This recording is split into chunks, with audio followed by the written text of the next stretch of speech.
Nos encontramos en los confines brumosos que representaron durante siglos el fin de la tierra conocida. Estamos en las costas occidentales de Galicia, en el segundo parque marítimo terrestre de la red. Estamos en el Parque Nacional de las Islas Atlánticas de Galicia, que además es el de más reciente creación.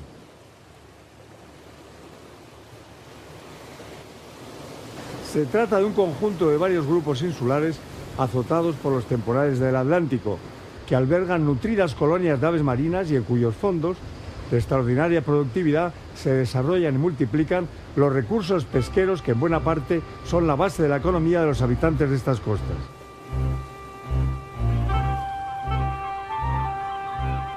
Agraciadas por unas aguas cuyo contenido en nutrientes es uno de los más altos del mundo, las Rías Baixas y el rosario de pequeños archipiélagos e islas que integran el Parque Nacional han permitido la existencia desde épocas remotas de comunidades pescadoras y de industrias relacionadas con la explotación de los ricos fondos locales.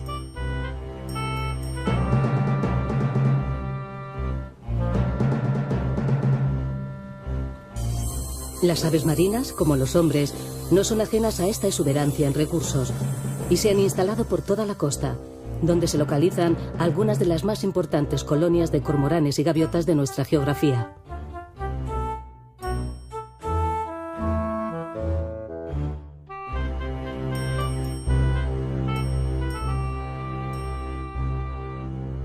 Esta es la isla de Cortegada, la más cercana a las costas de Galicia. Es el bosque más importante de toda la Europa continental de laurel. Aunque la vegetación natural de toda la comarca se halla profundamente modificada por la acción humana, en Cortegada existe un notable bosque de laureles que está siendo objeto de estudio y conservación. A pesar de que se especula si el origen de las lauredas de Cortegada es natural o no, lo cierto es que los troncos verdinosos cubiertos de líquenes, las hiedras y los helechos confieren a este lugar un halo de cierta magia antigua que nos remonta inevitablemente al pasado.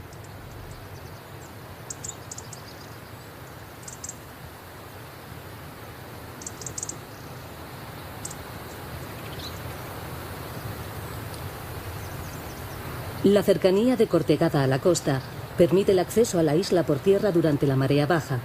Tal vez por esta circunstancia, en tiempos relativamente recientes, albergó un cierto número de pobladores que han dejado abundantes construcciones. Nadie vive ya permanentemente en Cortegada y la vegetación, poco a poco, se va adueñando de las obras del hombre, impregnando este primitivo paisaje rural con un aire de melancólica decadencia. En la entrada de la ría de Arousa encontramos el segundo de los conjuntos insulares que integran el Parque Nacional, cuyos islotes pedregosos son, según la leyenda, otras tantas personas convertidas en roca. Estamos en la isla de Sálvora, una de las menos conocidas de este parque nacional. Una imagen femenina preside la ensenada donde se levanta el pazo de los marqueses de Revilla, observando la llegada de los escasos visitantes que hoy arriban a la isla. En otros tiempos, también Sálvora estuvo poblada, pero como sucedió en el resto de las islas del parque, los habitantes se marcharon, dejando sus haciendas a merced del mar y las plantas. Nutridas colonias de gaviotas patiamarillas se instalan hoy en los erosionados acantilados graníticos de Sálvora, escenario en otro tiempo de historias de sirenas y ensoñaciones fantásticas, recreadas por la imaginación popular.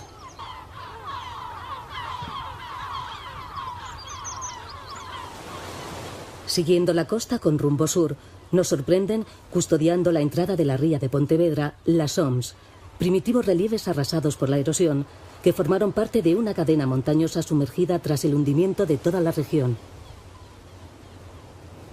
Aunque a comienzos del siglo pasado se instalaron aquí varias factorías dedicadas a la salazón de pescado y al secado de pulpos, que los isleños capturaban desde sus frágiles dornas, las laderas de Oms están actualmente poco pobladas y en sus laderas reinan los tojos. Y es que todas las islas que conforman el parque parecen resistirse a la presencia del hombre, si bien no es menos cierto que otros factores, en nada relacionados con la soledad y dureza de estas tierras, han tenido que ver con su despoblación.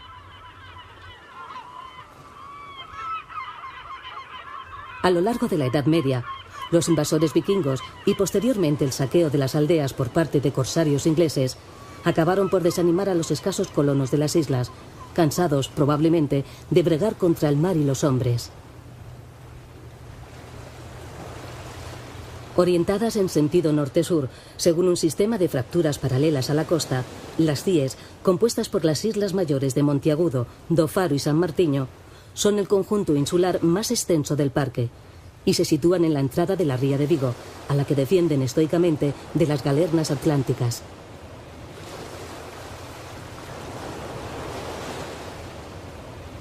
Las CIES son conocidas desde antiguo por las excelencias de su medio marino, particularmente rico en especies de alto valor comercial, así como por sus playas, sus transparentes aguas verde azuladas y sus concurridas colonias de aves marinas.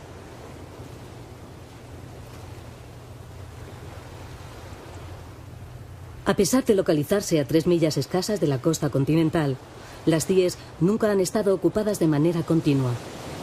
A principios del siglo XX, hasta 100 pobladores vivían de las industrias de salazón, pero su recuerdo se pierde en la década de 1970, momento en el que las islas vuelven a quedarse definitivamente huérfanas de presencia humana estable.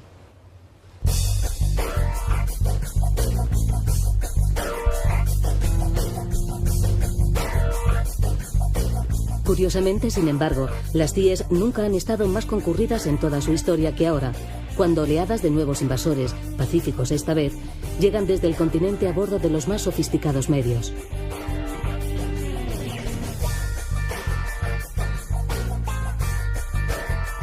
La gestión del parque, y particularmente de las CIES, compartida entre el Ministerio de Medio Ambiente y la Comunidad Autónoma de Galicia, es, no cabe duda, uno de los principales retos de gestión para el Benjamín de los espacios incluidos en la red. Solamente basta dar un dato. La afluencia de visitantes al parque en el 2003 fue de 170.000 personas. Las infraestructuras destinadas al uso público se van desarrollando en el parque, que cuenta ya con un centro de interpretación, precisamente en CIES, además de rutas para conocer diferentes aspectos de las islas. Con todo, en un espacio tan reducido, se imponen las restricciones de acceso y tránsito para evitar un deterioro irreversible de los recursos naturales.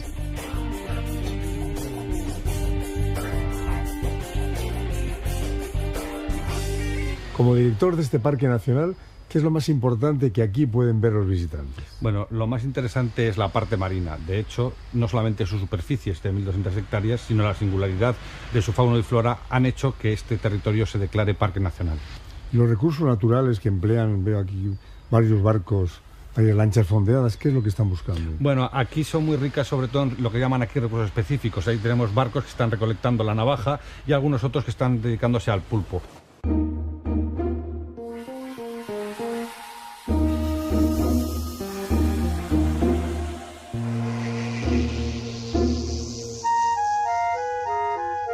En todos los archipiélagos del parque, el marisqueo es una actividad profundamente arraigada.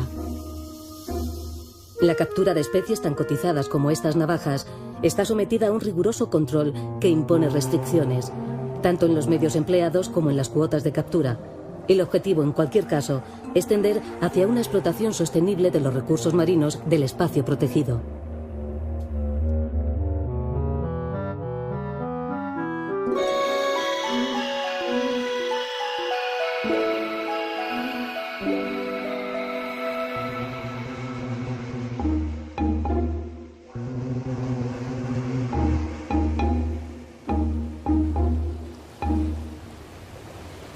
En todas las islas atlánticas se observa una clara diferencia entre la fachada de Barlovento, azotada por los temporales, rocosa y agria, y la de Sotavento, más suaves y tachonada de calas y playas. En las agitadas rompientes que miran al océano, allí donde se sitúa el fecundo e incierto territorio entre el mar y la tierra, se producen los más buscados frutos de estas costas, los percebes.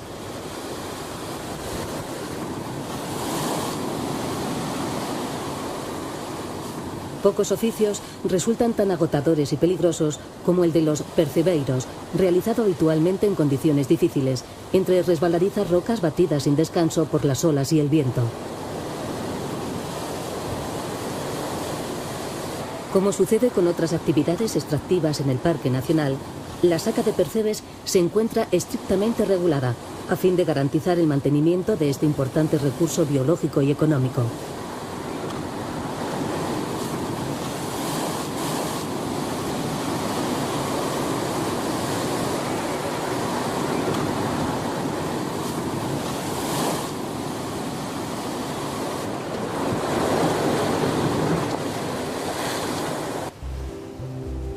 Aunque en las zonas arenosas de playas y dunas o en las rocas costeras se conservan numerosas especies vegetales de interés, con frecuencia endémicas, lo cierto es que el paisaje vegetal de las islas atlánticas aparece hoy intensamente transformado.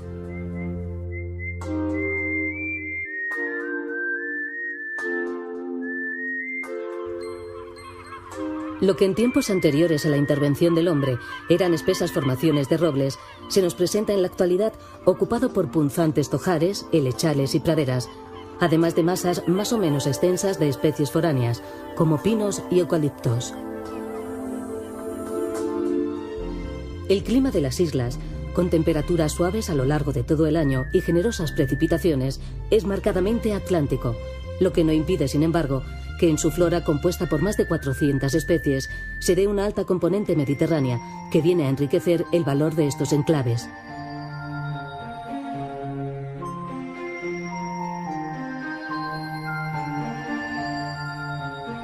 Habría que reseñar también que en el Parque Nacional se han detectado 55 especies vegetales endémicas y que en él se dan cita varios hábitats prioritarios amparados por las directivas de la Unión Europea, como diferentes tipos de arenales costeros, acantilados y matorrales, en los que encontramos especies tan interesantes como estas armerias.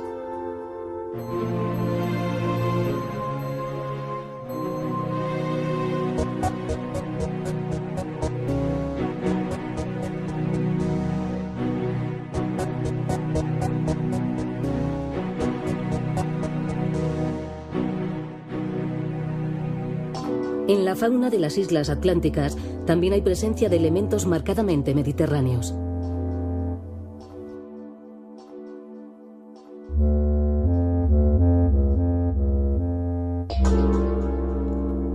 Uno de ellos es el lagarto ocelado, especie de gran tamaño y adaptabilidad que frecuenta tanto los roquedos como las zonas arenosas de las islas y que comparte el espacio con reptiles propios de la España eurosiberiana, como este lución, un saurio ápodo que habita en los herbazales húmedos del tercio norte de nuestro país.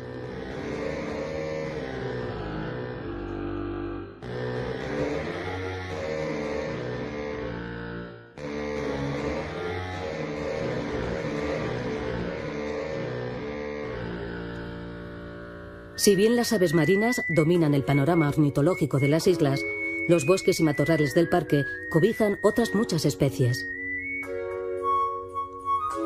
Pequeños pájaros insectívoros, como chochines y petirrojos, son habituales durante la época de reproducción, sin olvidar que las islas son escala habitual de numerosas aves viajeras a lo largo de los pasos migratorios.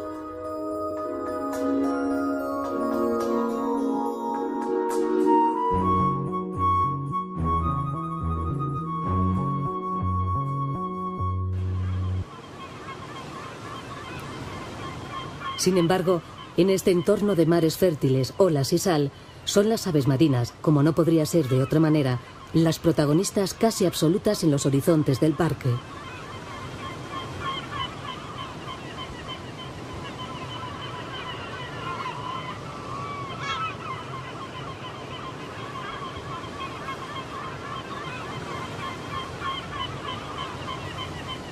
Aunque son bastante numerosas las aves marinas que pueden detectarse en el espacio protegido a lo largo de las diferentes estaciones, especialmente durante los inviernos rigurosos que las empujan hacia el sur, en las islas atlánticas hay dos especies que destacan del resto por su elevado número: la gaviota patia amarilla y el cormorán moñudo.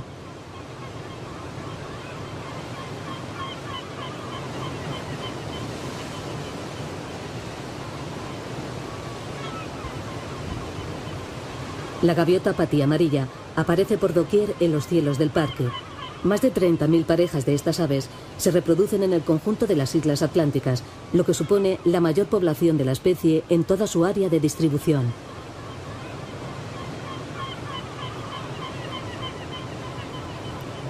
El éxito de las gaviotas patiamarillas radica sobre todo en su plasticidad, una capacidad que les permite alimentarse casi de cualquier cosa, desde descartes de pesca a restos de basurero, y nidificar con fortuna en los más variados lugares.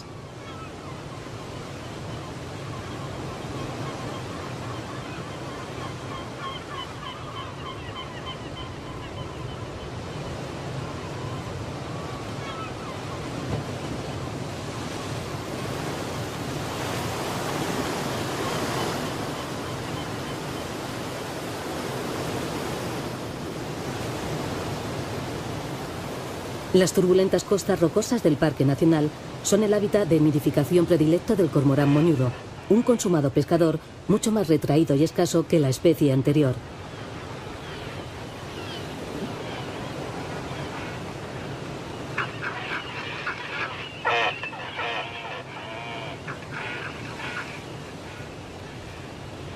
En el Parque Nacional se han censado unas 2.000 parejas de cormoranes moñudos, lo que supone aproximadamente el 80% de la población reproductora del área cántabro-atlántica de nuestro país, que es donde se concentran las 2/3 partes de los efectivos ibéricos.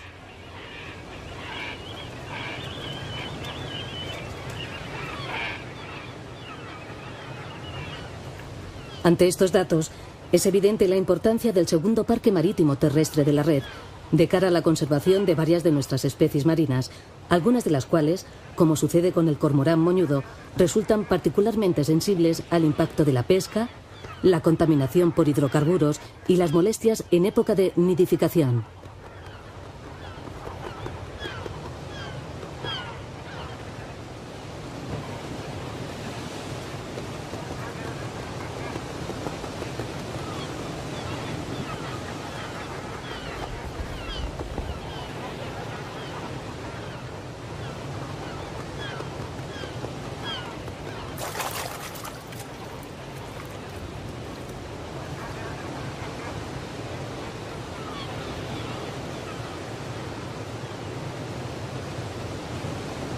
A pesar de ser mucho menos conocido, el medio marino del parque es probablemente el que acoge los más elevados valores biológicos. Una circunstancia que se refleja en el desigual reparto de la extensión protegida. Poco más de 1.000 hectáreas para el medio terrestre y unas 7.000 para el marino.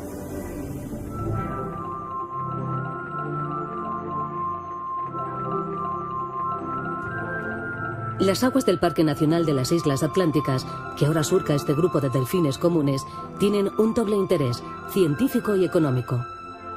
Científico, por albergar una extraordinaria diversidad desde el punto de vista biológico, y económico, porque una parte importante de esa diversidad está representada por especies con un elevado interés comercial, para las que los fondos del espacio protegido son primordiales, como áreas de reserva genética o santuario de freza y alevinaje.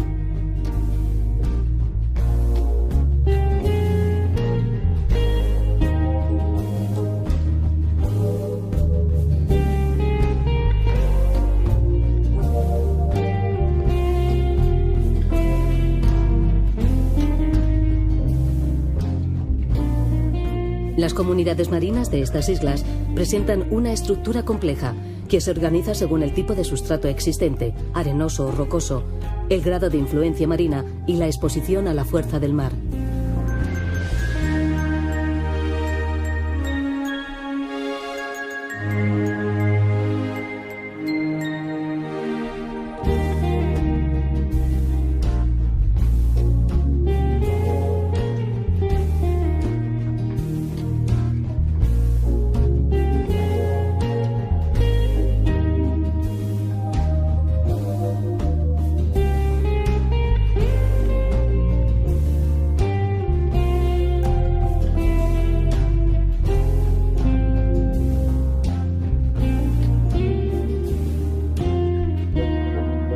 Entre los muchos invertebrados que frecuentan los fondos del parque abundan los crustáceos, centollos, sastres, cangrejos ermitaños y otras especies, algunas tan cotizadas como las nécoras o las langostas, resultan todavía frecuentes en estas aguas.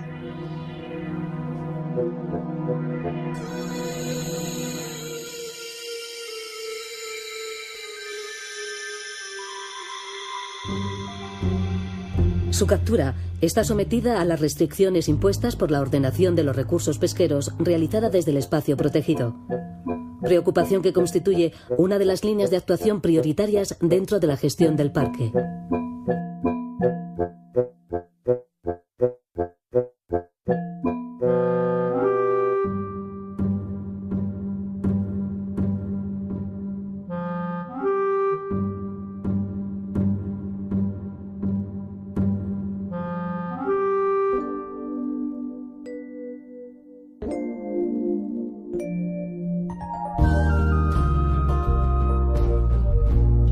Frecuentemente, los fondos rocosos de las islas atlánticas se muestran cubiertos por una extraordinaria colección de formas de vida, tanto animal como vegetal.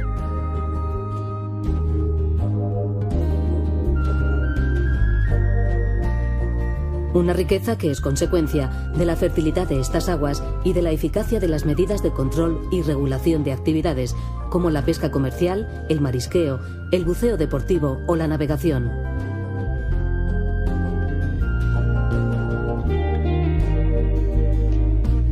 Gorgonias, corales blandos, anémonas, esponjas, erizos y otros organismos de increíbles colores y aspectos se reparten el espacio con bosques de laminarias y otras algas, en los que se refugian millones de larvas y alevines de las más variadas especies.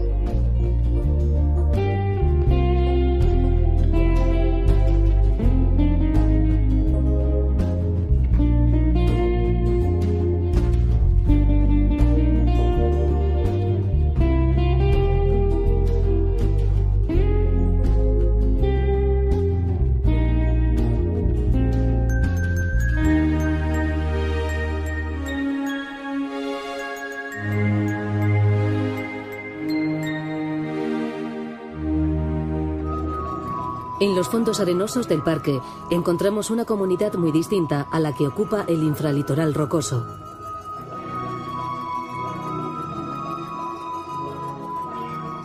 En este mundo de sustrato blando y movedizo abundan los moluscos arenícolas, algunos de los cuales, como la sepia, son implacables cazadores nocturnos de cangrejos, vieiras, cigalas y pequeños peces.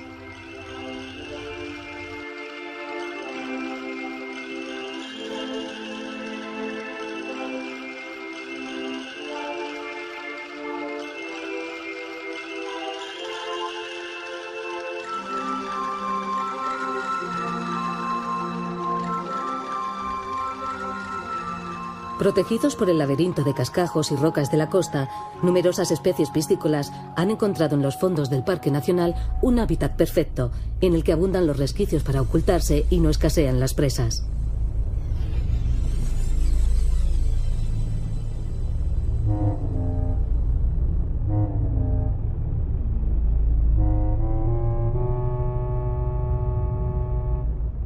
Es el paraíso de los congrios, las morenas, los lábridos, los sargos y algunos pequeños escualos, como este alitán.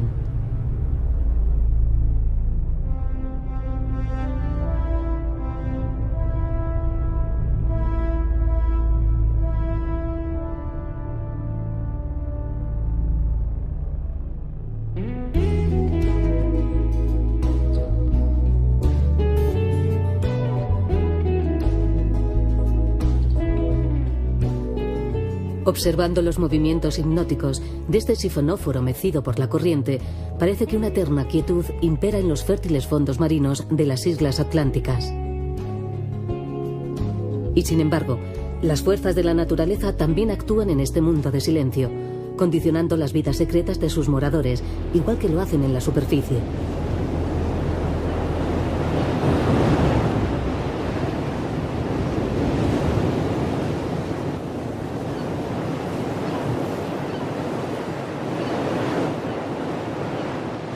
Los fuertes vientos que empujan toneladas de agua hacia las rompientes forman parte inseparable de la dinámica natural de estas islas, imponiendo, junto con el vaivén de las mareas y el fluir de las corrientes, las condiciones que modelan la identidad biológica de un parque nacional, tan joven como antigua es la historia del fecundo territorio anfibio que le sustenta.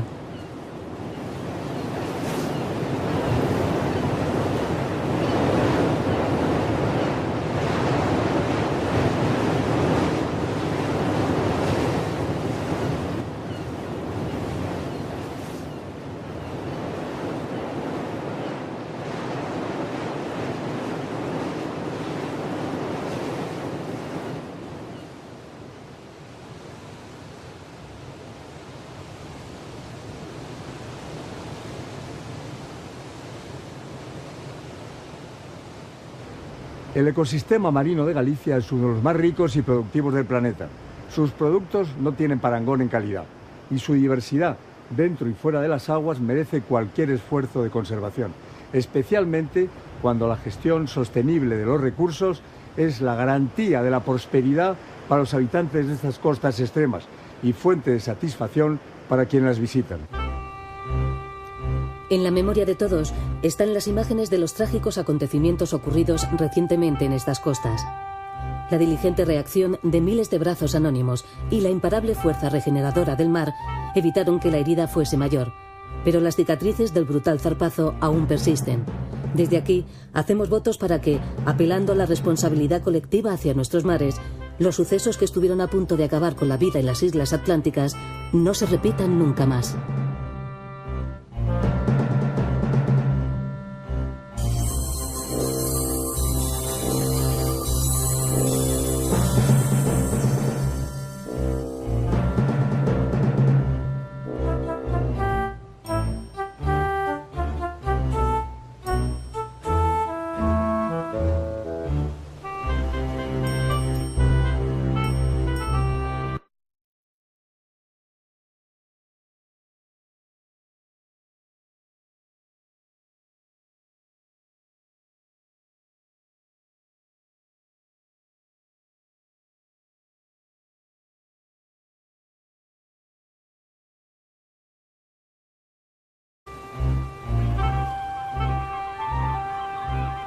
Agraciadas por unas aguas cuyo contenido en nutrientes es uno de los más altos del mundo, las Rías Baixas y el rosario de pequeños archipiélagos e islas que integran el Parque Nacional han permitido la existencia desde épocas remotas de comunidades pescadoras y de industrias relacionadas con la explotación de los ricos fondos locales.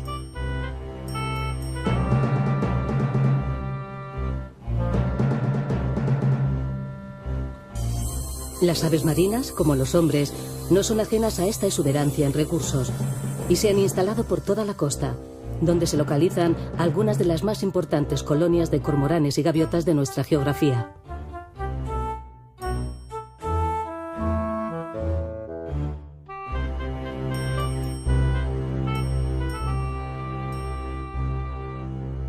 Esta es la isla de Cortegada, la más cercana a las costas de Galicia. Es el bosque más importante.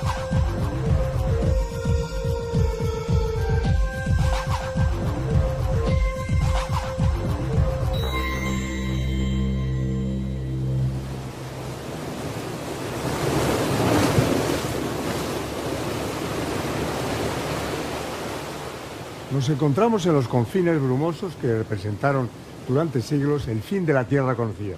Estamos en las costas occidentales de Galicia, en el segundo parque marítimo terrestre de la red. Estamos en el Parque Nacional de las Islas Atlánticas de Galicia, que además es el de más reciente creación.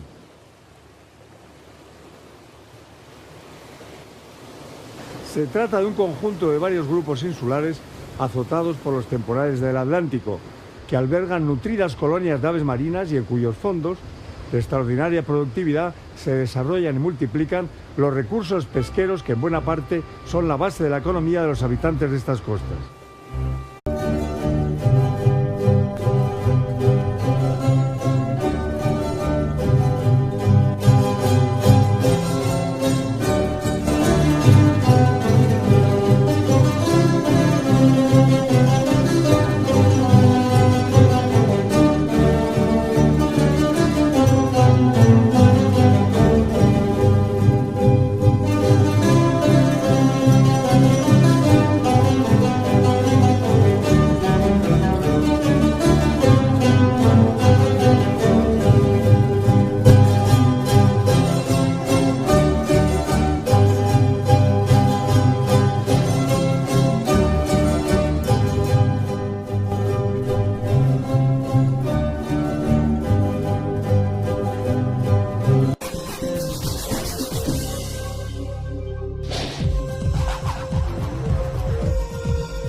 De toda la Europa continental de laurel. Aunque la vegetación natural de toda la comarca se halla profundamente modificada por la acción humana, en Cortegada existe un notable bosque de laureles que está siendo objeto de estudio y conservación.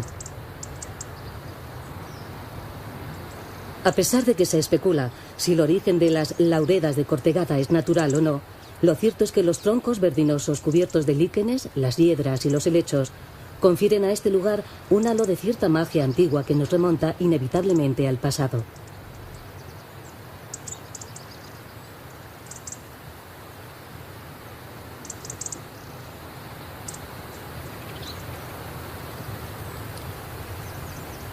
La cercanía de Cortegada a la costa permite el acceso a la isla por tierra durante la marea baja.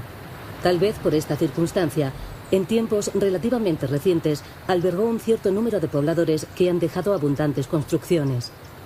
Nadie vive ya permanentemente en Cortegada, y la vegetación, poco a poco, se va adueñando de las obras del hombre, impregnando este primitivo paisaje rural con un aire de melancólica decadencia. En la entrada de la ría de Arousa encontramos el segundo de los conjuntos insulares que integran el Parque Nacional, cuyos islotes pedregosos son, según la leyenda, otras tantas personas convertidas en roca. Estamos en la isla de Sálvora, una de las menos conocidas de este Parque Nacional. Una imagen femenina preside la ensenada donde se levanta el Pazo de los Marqueses de Revilla, observando la llegada de los escasos visitantes que hoy arriban a la isla. En otros tiempos, también Sálvora estuvo poblada, pero como sucedió en el resto de las islas del parque, los habitantes se marcharon, dejando sus haciendas a merced del mar y las plantas.